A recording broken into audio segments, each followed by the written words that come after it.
Historically, samba has its roots in Africa and was brought to Brazil by the African slaves as a pre-dance, a pre-samba dance, which developed firstly in Brazil into various variations until it left its shores as a well-developed dance, now samba, and arrived in the UK. It then took two paths. In Brazil, it gradually became more simplified and adapted mainly to the free abandonment of carnival, whereas in UK, it continued to evolve into what is now the most difficult and technical of all the Latin dances. At home in Barbados, many are attracted to samba because of its close connection to our carnival rhythms. Unfortunately, this belief that is just a catchy, familiar carnival type dance has resulted in this, at one level, being the most poorly danced scene, and at the highest level, one of the most controversial dances. It is with this in mind that I have decided to take up the challenge to put modern samba under the microscope. And even though this will ipso facto lead us into technical waters and perhaps even long descriptive analyses, hopefully I will be able to simplify this challenging dance that all will be able to benefit from this exercise. Like any other dance, to perform it at the highest levels, we must understand its history, the character of the people who inspired it, the attitude, and more importantly, what it is portraying. The essential features are, on the one hand, understanding the music, and on the other, understanding and mastering the technical, physical complexities of the dance. The mood is that of celebratory carnival, rhythmic pulsations with emotional vitality and abandonment, hip and pelvic movements, presented against a foot pressure that is well into the floor and the weight held towards the balls of the feet. The bulk of the samba dynamic action commences in and is produced by the feet, ankles, and calf muscles, which result in the characteristic samba bounce against the separate but distinct pelvic action. When the pelvic action is used, the top body is held pre-time, so that the upper body and shoulders does not normally reflect the incredible flexibility and fluidity of the pelvic girdle, but is held in contrast to the mid-body.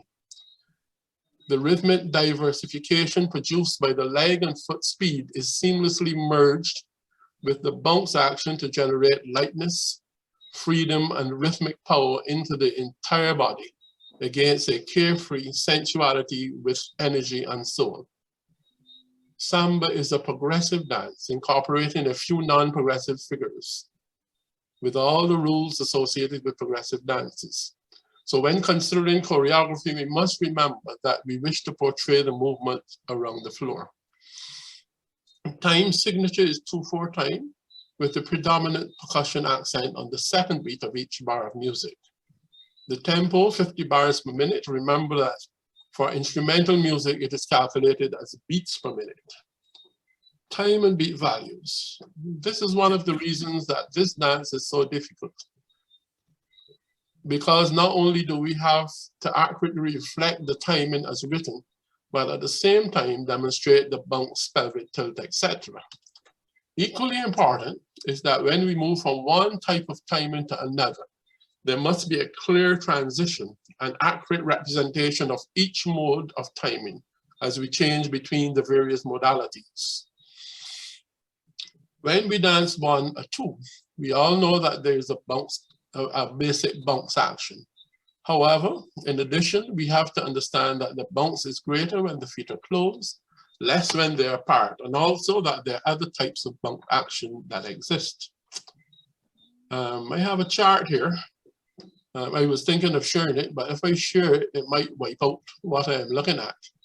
So at a later date, you can look at the chart. I will just pass over it slowly. This has number of steps, timing, beat values, and the figures which have 3 steps, which have 7 steps, which have 2 steps.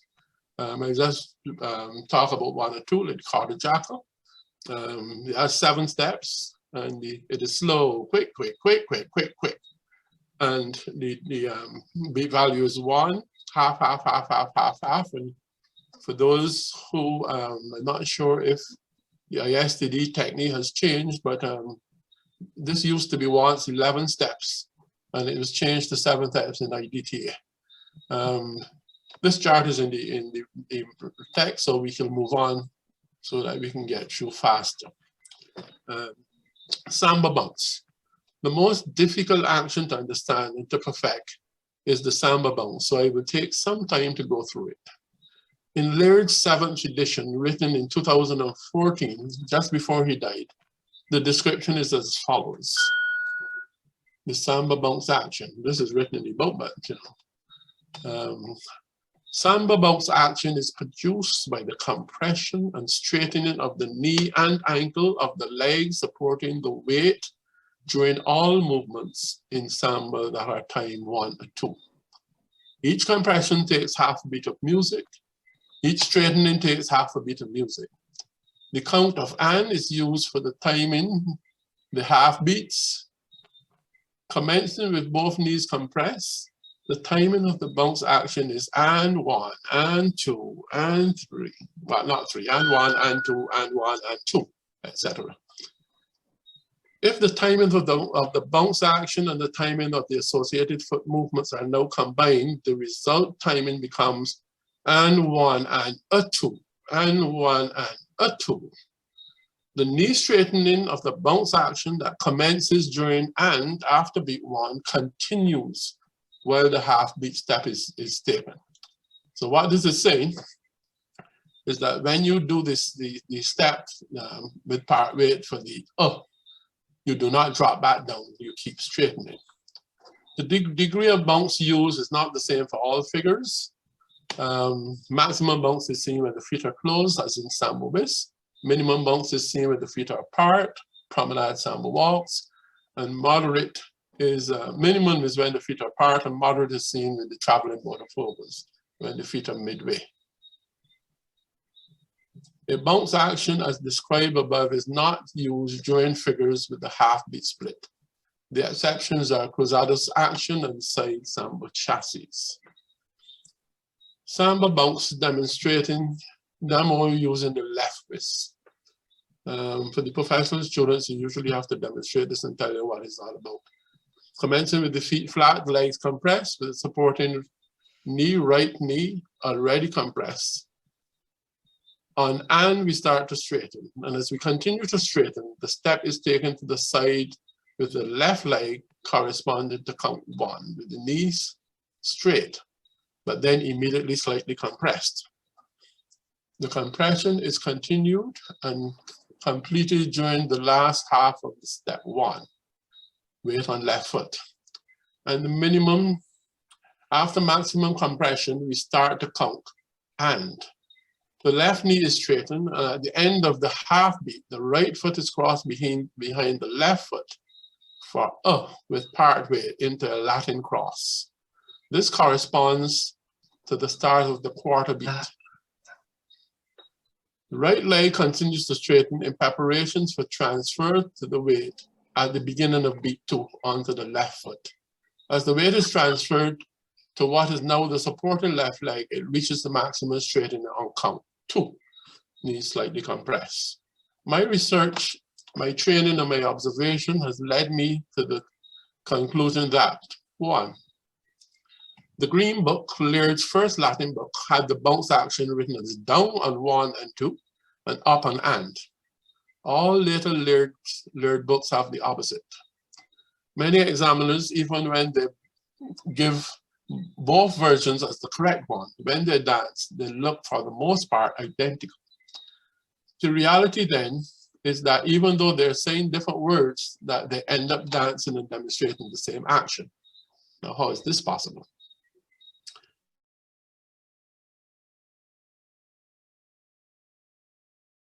Dancing and demonstrating the Samba bounce with our knees compressed. We then start, having started down, saying "and" as we start to straighten. I count and song 1 as "wa on," but at the very beginning of 1, I say "wa" to correspond to to correspond to the maximum straightening. Similarly, we count two, for the maximum straightening and two. Even though we are correct as documented by Waterloo's book that up on 1 and up on 2 is correct, we are only up at the very beginning of the numbers 1 and 2. This means that for the most of 1 and 2, we are in the compression phase or going down. Herein lies the confusion, because we are indeed up on 1, but we are immediately compressing, going down for the greater part of 1. This is why highly qualified, accurate technicians say different things, but dance the same thing. In like manner, at the beginning of and, we are down, but immediately after start rising. This is the knee straightening component of the bounce action. So I have a simple graph there that we can refer to later. Now we encounter the second problem of the which corresponds to the movement and arrival of the feet during the rising phase. The rising phase is divided into a 3/4 portion and a 1/4 portion. Start compressed and immediately start to rise. So in reality, we start down on and rise to almost up during this and phase to reach. Somebody has their mic on, hearing the noise all the time. We start compressed and immediately start to rise. So in reality, we start down on and rise to almost up during this and phase to reach up just before we rise on up on 2. As we start to rise from down during and expand 3/4 of the beat music note, as we start the beginning of the quarter phase of the rise, the foot touches the ground with part weight by weight transfer in place. And we continue to rise to achieve up exactly on 2. So again here, the trouble continues. Many even senior dancers and competitors far from achieving up on 2, they prematurely reach down on 2, and worse with the drop in action. This changes the whole character of the dance. I believe that many of us judges have been lenient with this obvious infringement, near blasphemy of basic technique, because of the great controversy that exists in relation to the bounce action, and that is why we've been lenient. Personally, I swore that I would not do my fellowship professional exams until I had a very clear understanding of the bounce action and why such a controversy existed in the first place. I hope that I have clarified this bounce action and removed any hesitancy in its interpretation so that we can feel confident and comfortable when teaching our students and indeed performing our judging. Remember that we have to add to that the varying degrees of bounce action depending on the figure being danced. Now, the character of the samba bounce. The bounce action is a compression and recovery. A recovery action to standard base height with the feet flat and knees slightly flexed. Put differently, there is little or no rise above the normal standard height. It is not a compression, recovery, and then popping up above the base level, generously aided and abetted by the ankles to push you above the basal height. It is an undulation, not an elevation, where the principal action is on the downward lowering action, while the recovery should come naturally and not be stressed. The bounce action has a very light feeling, as opposed to forced jumping up and down with the movements created by the compression and straightening of the knee and ankle bearing the most weight, the supporting foot. Could you turn off the lights, please? I'm hearing a lot of noise and it's disturbing me.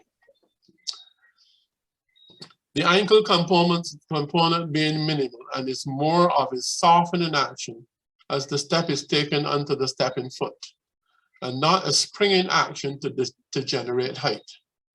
There are two heights in samba bounce, down and normal. It is important to note that full recovery to normal height with the knees still very slightly flexed is necessary before the next step is taken. Today, we see dancers at the highest level performing samba without any bounce action at all, with a 1 or 2 timing, and then have the gall to say that they're dancing samba. Other types of samba bounce action, samba side chassis, and cruzadas locks. The rhythmic action interpretation required is unusual for this figure. The simple samba bounce action is used throughout, achieved by pushing off of the standing foot from a compressed knee. The cruzadas locks has the same explanation, but with the samba side chassis, another author suggests that we do a merengue action when we close the feet, and this is the way that I teach it. There's another graph that you can refer to later. Again, this is breaking up all the different phases of the bounce into quarters and halves and 1. And that's self-explanatory that you can refer to at a later date. As if that confusion was not enough, we encounter some more problems as we turn our attention to the pelvic tilt and pelvic action. Pelvic tilt is seen in the samba in the walk family: promenade samba walk, side samba walk, stationary samba walks. The pelvic tilt occurs when the legs are apart and consists of the tilting of the pelvis forward on 1, back or diagonally back on up, and neutral position on 2. This action is superimposed on top of the bounce action, which will be slight because the feet are apart. And the pelvic action is the regular pulsating action of the pelvis in a forward and backward direction, which is felt throughout the samba where there is a bounce action. Except for the figures where there's a strong turning action, continuous voltas, for example, it is a slight squeezing forward action that accompanies each compression. In figures with 3/4 half beat splits, there's also a pelvic tilt action when the feet are apart. Now, I turn to the side with my hands and demonstrate what happens to the hips. So you're going and 1 and a back, 2, neutral, 1 and a 2, and 1 and a 2. You can see that? Anybody can see that? Hope so. Yeah, we saw that. I saw that. Yeah. Of course, our students, even advanced ones, will find a way to corrupt this beautiful dance and pelvic actions. What they do, instead of isolating the pelvic perfectly to execute a beautiful pelvic movement, they cheat and bend their knees instead. This gives the false illusion that pelvic tilt and pelvic action was performed. Of course, this would never escape my photographic eyes nor the close attention of our careful purist judges. And then can you imagine, they keep asking, what are the judges looking for? The simplistic answer is that we wish you to dance the figures with correct technique and then embellish it with musical interpretation and rhythmic interpretation. Just in case there's any confusion, let me hasten to clarify. Rhythmic interpretation. This refers to placing importance of the foot and body actions within each figure in order to synchronize with the accents occurring within a tune pattern. It is a measure of the dancer's ability to produce these actions to create the best possible visual effect to complement the basic rhythm of the music being played. This is essential if the correct characterization of the particular dance is to be preserved. Of course, if we do not pay attention to providing authentic music, our students will end up dancing to account and not the basic rhythm, and not the music which inspired the dance. Musical interpretation or musicality. This is over and above rhythmic interpretation and is a measure of how the particular music makes the dancer feel and how he or she is able to express this feeling in his or her body language to communicate the same to the audience. It is the sound of his or her soul and is what separates the true artist from the technician. In other words, to look good and be successful, we cannot only dance technique, nor can we only dance flair and musicality at the expense of song basic technique.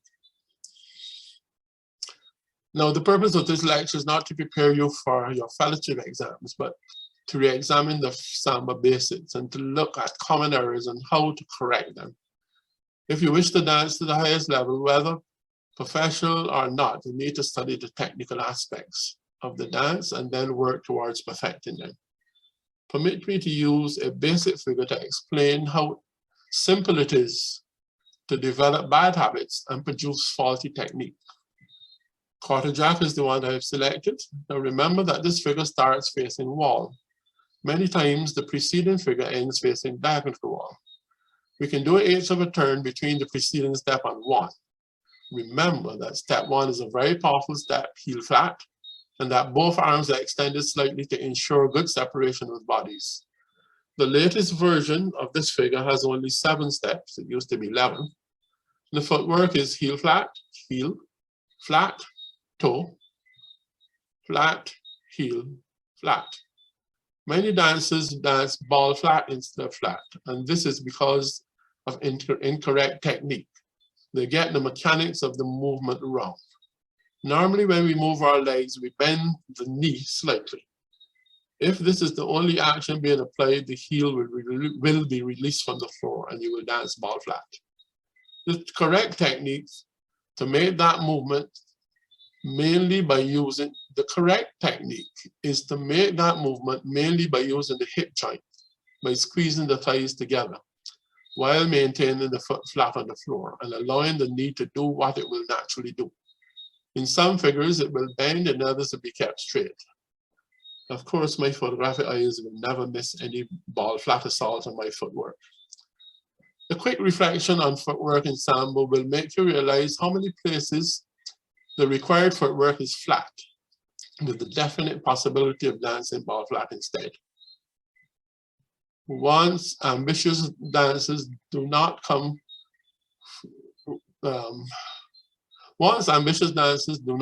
first in the competition, they jump to the conclusion that it has to be the judge's fault. It never occurs to them they may actually be doing something wrong, and that in most cases it can be easily corrected.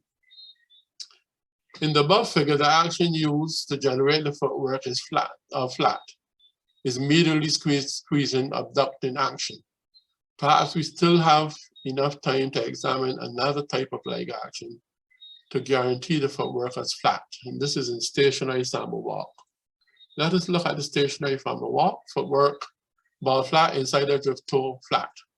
Remember that the toe is only about 16 degrees and not 90 degrees as is sometimes seen. In step of left foot, close the toe of right foot. Ball flat, flat, close with, okay, this is what we already know. The importance here is when you do that flat action, again, you do part weight on the foot which goes back, either back or diagonally back. And you put part weight there and just squeeze that leg back with the knee straight and it slides back flat. Again here, if you use the knee, we are going to produce a ball flat footwork. What is required to produce a constant flat footwork? As we step back with the right foot and take the pelvis back with part weight on the right foot, we use that action and a dragging action from the hip to pull that left foot back with foot flat. Remember that when we place the instep of the left foot to the toe of the right foot, that the toe of the left foot is about 3 inches in front of the toe of the right foot. The sliding action has to be exactly equal and therefore cancel the difference between the toes so that there's no forward or backward resultant movement as the figure is repeated. If we compare this problem with the Samba, with standard ballroom swing dances, there's a similar problem in producing a flat footwork in step 6 of both reverse turn and natural turn in the Viennese waltz. What we see in top dances is that is not only ball flat, but it's snatching and hurried action. If we use the same squeezing and additionally lowering as we close, we not only produce the correct footwork, but end with the knee compressed, ready to push into the following driving step with a smooth and beautiful action. Remember that figures which demand forward and backward inclinations followed by sway. Remember where we get merengue action as in plate. I have a description of moringa action, but I skip that out. That can also be reviewed later. Remember where there is weight transfer in place and refrain from doing a small step that we often see. For those taking professional exams, one of the frequently asked questions is, what are the common faults you see in the various dances? These examples above illustrate some of them and how to correct them. Because you're not going to get away with just saying what they are. They're going to ask you how, and where, and why, and how to correct it. For most of us, this was just revision, but others may have quite a bit of new information to assimilate in a very short time. So I think that I have now overstayed my welcome, and you may have all reached your saturation point. I will take my leave now and answer any questions. If I could ask a question, what is the most difficult part in trying to get the Samba boats done well? Okay, the most difficult part is, okay, if you can see my hands, right? This is and 1, and 2. Or as I count, and, let me do it with separate hands, and 1, and 2. So that's just the bounce. So when you incorporate the foot action, the same thing you're going, you're starting from down, you're going and 1, and go up again, 2, and 1, and 2, and 1, sorry, and 1, and 2. So at 1 and 2, your knees are straight, but just a quarter way before you get to the 2, you're doing the side step with part weight or back step with grunt. So that is the difficult part is getting the rhythm and 1 and 2 and 1 and 2 and 1 and 2, and then putting in that side step. And when you perfect that, then you got to deal with the pelvic action. And then even more important, when you change from the timing of 1 to 2, 1 to 2, 1 to 2, and you always got 1 and 2 and 1 and 2, or you sing the rhythm, pam pa pam pa pam pa pam pa pam pa pam. And you get that in the head, and that's why you're dancing. But when you change now from that to slow, quick, quick, slow, you have to be doing the slow, quick, quick, and the proper timing too. You can't. Some people, when they're supposed to be switching from 1 or 2 into slow, quick, quick, they do another 1 or 2 for the slow, quick, quick. So if you're doing the cardiac, you're going slow, quick, quick, quick, quick, quick, quick, 1 and 2. And you switch, and you have to do the timings have to be perfect when you switch from one to the other with a clear swing. So once you understand it and it's demonstrated and you get the actual technique in your head, the rest is practice. Is it a very difficult dance to do well? Yeah. It's one of the most difficult of the Latin dances. If you can do it correctly, of course, you can always jump up and down.